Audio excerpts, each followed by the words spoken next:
The last update we got from THQ, the progression of how the development of the upcoming DLC Fatesworn came on a post that introduced new details about the map, the new place that we are going to visit.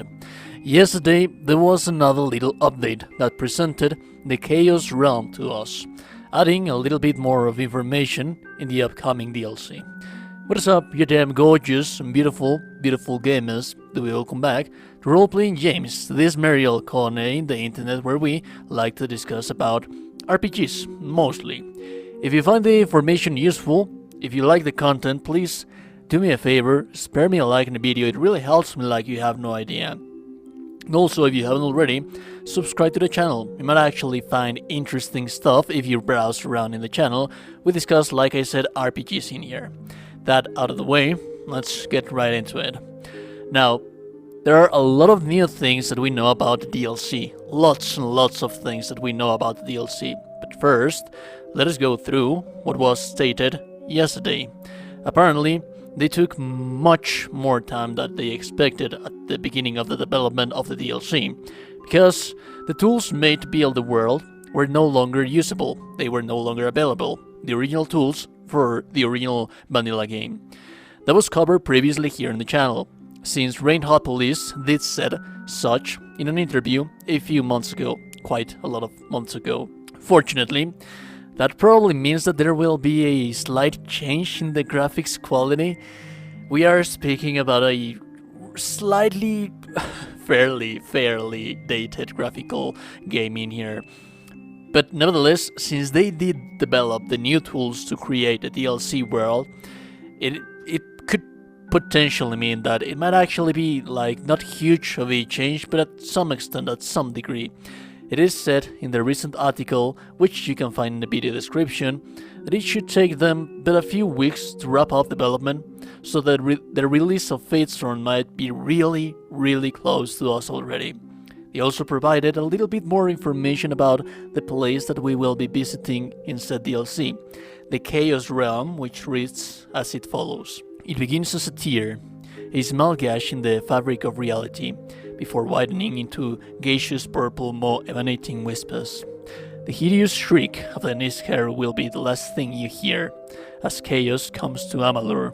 Across the land, unnatural rifts have begun to appear, filling the world with twisted spawns born from the Chaos Realm, a cursed domain, and a warped, inverted version of our own natural world.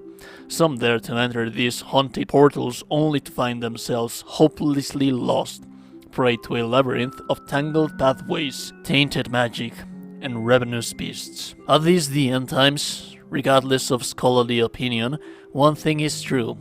The Faithless One's resurrection ruptured the delicate barrier between the mortal world and Ashara, the realm of pure magic, home to gods and monsters. As the Crystal War winds to a close, Amalur, already in a state of great unrest, teeters on the brink of total chaos. New threats have emerged in the west, deep in the snowy Eldrith Mountains, and there is only one who possesses the power to stop them. Now we know a whole lot more information about DLC. There are new development tools, and while in the pictures the world seems to be the same, there is indeed a slight change on the scenery distance when you look at the passage that takes you through the Eldritch Pass, accessible through Gale Crossing. There also seems to be snow as well, so might actually have a new biome to add versatility to our game, to what we can see in the screen.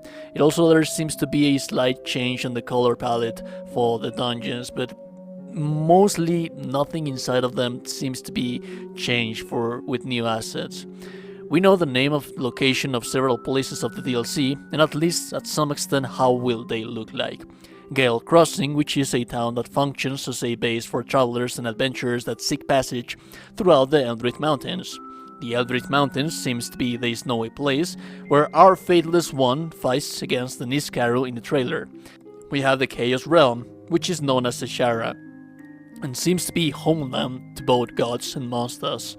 This also connects to something said on previous interviews by the developers. Agarth comes to us with an urgent matter just as the main game ends. The ruler of a distant place seems to be in need of us, the Faithless One. This ruler is probably the one in Gale Crossing. Our resurrection caused the barrier between Heshara and Amalur to shatter, and the Niskaru are appearing all over the Eldritch Mountains, making it much more inviable to cross, hence disturbing the commercial routes some traders and adventurers wish to take here. It is up to the Faithless One to find the root of all of these problems and find a solution. Do have in mind that this is all just speculation from RPJames that I made based on all of the information given to us by developers during interviews. A lot of that is subject to change, of course, but I will indeed have all of the links for this info in the video description in case you want to verify the veracity of it all. That being said, I think that was all from me, guys. I hope that you find the information useful. If you did, please a like on the video, it's super appreciated, and a subscription as well if you haven't already. It seems like it shouldn't be that long for us to be able to finally experience this DLC that we have been craving for so long. Have a beautiful day. Do remember that if no one has told you today that you're a gorgeous and beautiful person, then you are indeed a gorgeous and beautiful person. Have a beautiful day.